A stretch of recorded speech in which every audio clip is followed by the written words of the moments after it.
गौरैया के 3 बच्चे। किशनपुर गांव के किसान बहुत खुशहाल माने जाते थे।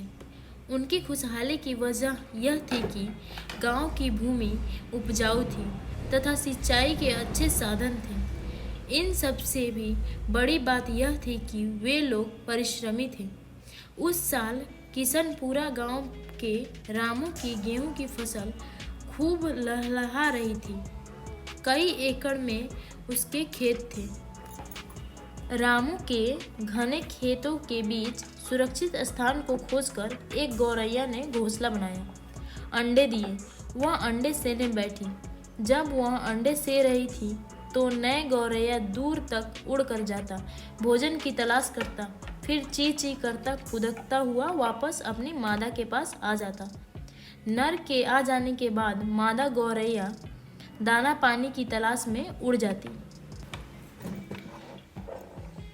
कुछ दिन गुजरे। समय पूरा होने पर अंडों से बच्चे निकल आए। ची ची करते बच्चों को देख सुन नर और मादा गौरैया की खुशी का ठिकाना न रहा। दोनों मिलकर बच्चों को बारी बारी से चुगमा देने के कार्य में लग गए।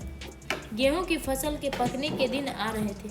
दोनों पक्षी बच्चों के लिए प्रयास थे कि जल्दी जल्दी वे बड़े हो जाएं ताकि फसल काटने व पूर्व अपने पंखों के सहारे वहां से उड़ जाएं। बच्चे बड़े होने लगे थे।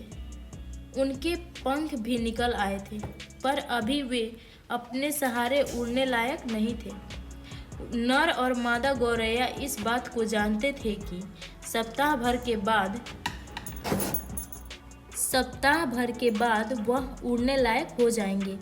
उधर गेहूं दिन दुगनी रात चौगनी गति से पकने लगे थे।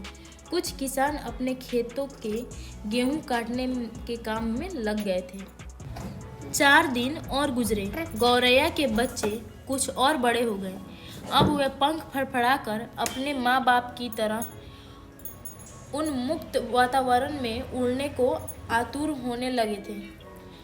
नहीं बच्चों, अभी उड़ोगे तो लड़खड़ाओगे, शिकारी पक्षियों से अपना बचाव न कर सकोगे। दुष्ट कौवा झपटा मारेगा और तुम में से किसी को चोंच में दबाकर शिकार बना लेगा। नर और मादा गौरैया ने बच्चों को समझाया।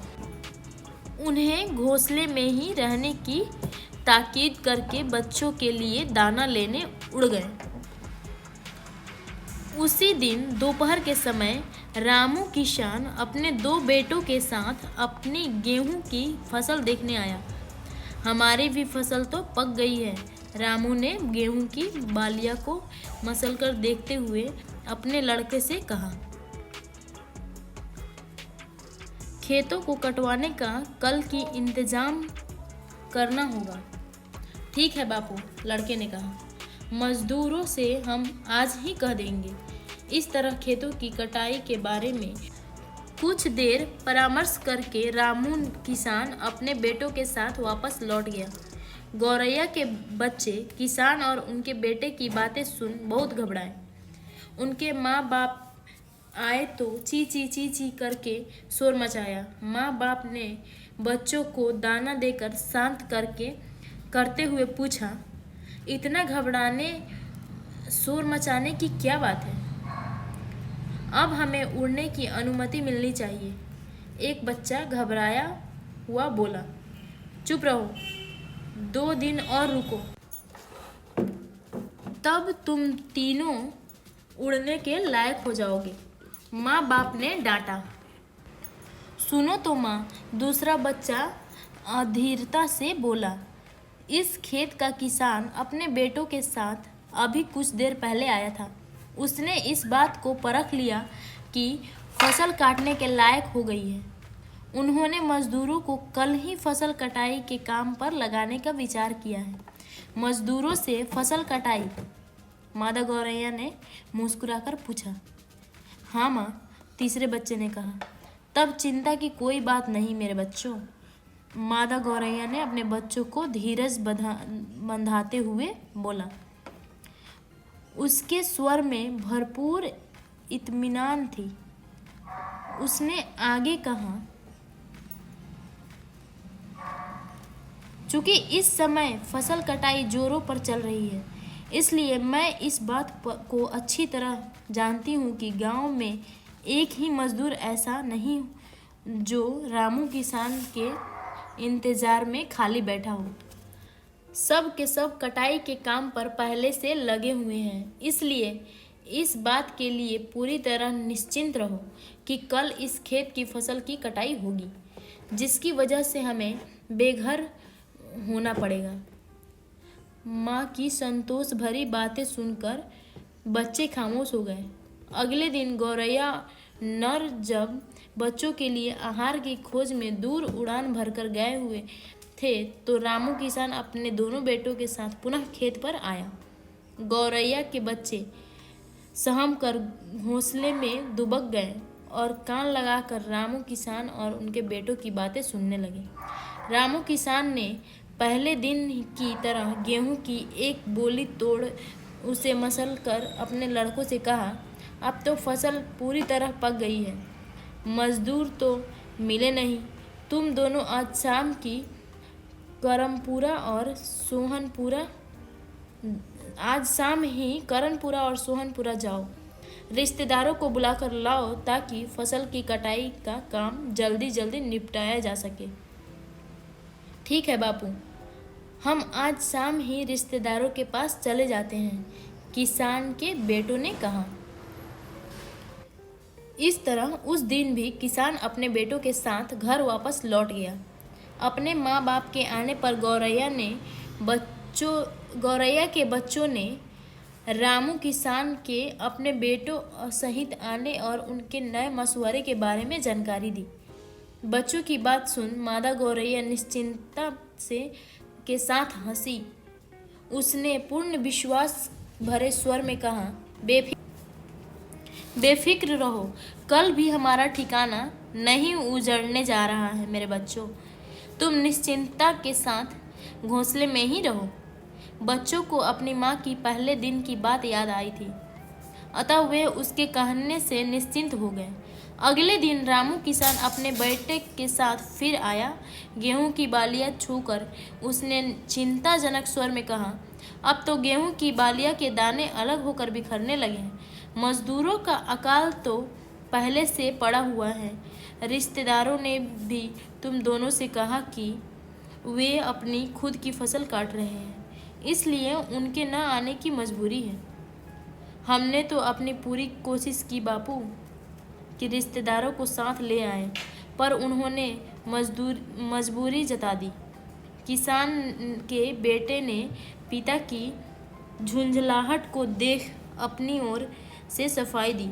ठीक है, रामू किसान ने हाथ उठाकर कहा, मैं ही मूर्खता भरी बातें अब तक सोचता रहा। खेती किसान के अपने बल पर ही होती है, दूसरों के सहारे रहो तो फसल चौपट हो जाती है। कल से हम तीनों फसल काटने के काम में खुद लग जाएंगे। आओ चलो, अब एक दिन भी इंतजार नहीं किया जा सकता। कहता हुआ रामू किसान अपने बेटों के साथ लौट आया। गौरैया के बच्चे सोच में पड़ गए। उसके माँ बाप आए तो उसने किसान की और उनके बेटों की वाली बातों की जानकारी दी।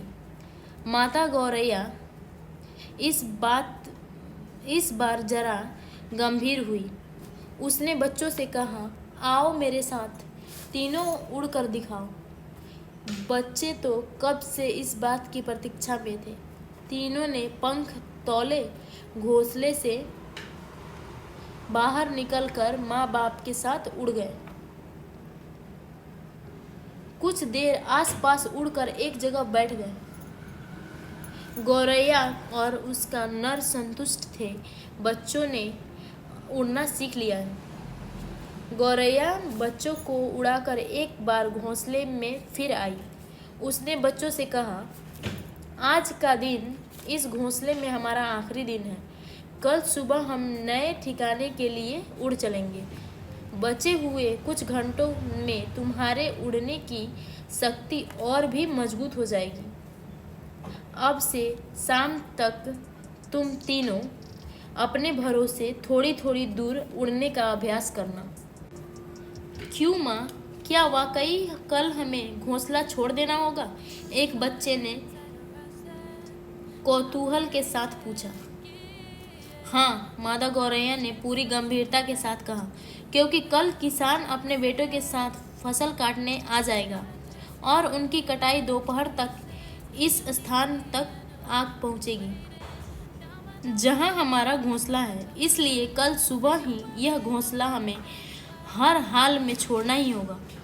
इस बात का इतने विश्वास के साथ कैसे कह सकती हो माँ? दूसरे बच्चों ने पूछा। हो सकता है जैसे पिछले 2 दिनों में फसल की कटाई न हुई, वैसे आगे भी 2-4 दिन कटाई न हो।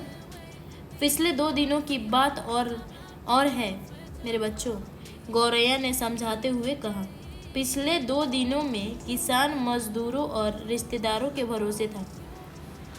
आने वाले कल के लिए उसने अपने भरोसे की बात कही। इंसान का वही काम पूरा हो पाता है जिसे वह अपने भरोसे करता है।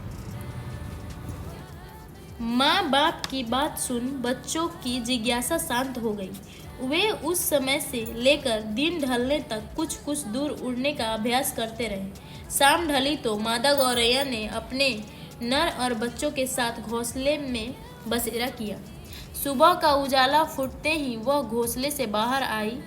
उसने नर के साथ बच्चों को उड़ने का इशारा किया। इशारा पाते ही तीनों बच्चों और नर उड़े। कुछ देर चक्कर काटने के बाद पूरे परिवार ने देखा कि रामू किसान अपने दोनों बेटों के साथ फसल कटाई का सामान लिए खेतों की ओर बढ़ा चला आ रहा था। और फिर उन्होंने यह भी देखा कि तीनों जल्दी जल्दी फसल काटने की तैयारी में लग गए। तब गौरैया अपने नर और बच्चों के साथ पास के एक नए पेड़ की घनी पत्तियों के बीच अपना नया बसेरा बना लिया। इस कहानी से हमें यह शिक्षा मिलती है कि कार्य को उचित समय पर निपटाना हो तो दूसरों का मुंह न देखकर कार्य में खुद लग जाना चाहिए। ऐसे ही मज़ेदार कहानियाँ सुनने के लिए हमारे चैनल को सब्सक्राइब करना ना भूलें। अगर आपको हमारे वीडियो पसंद आए तो लाइक, शेयर, कमेंट ज़रूर करें। Thank you.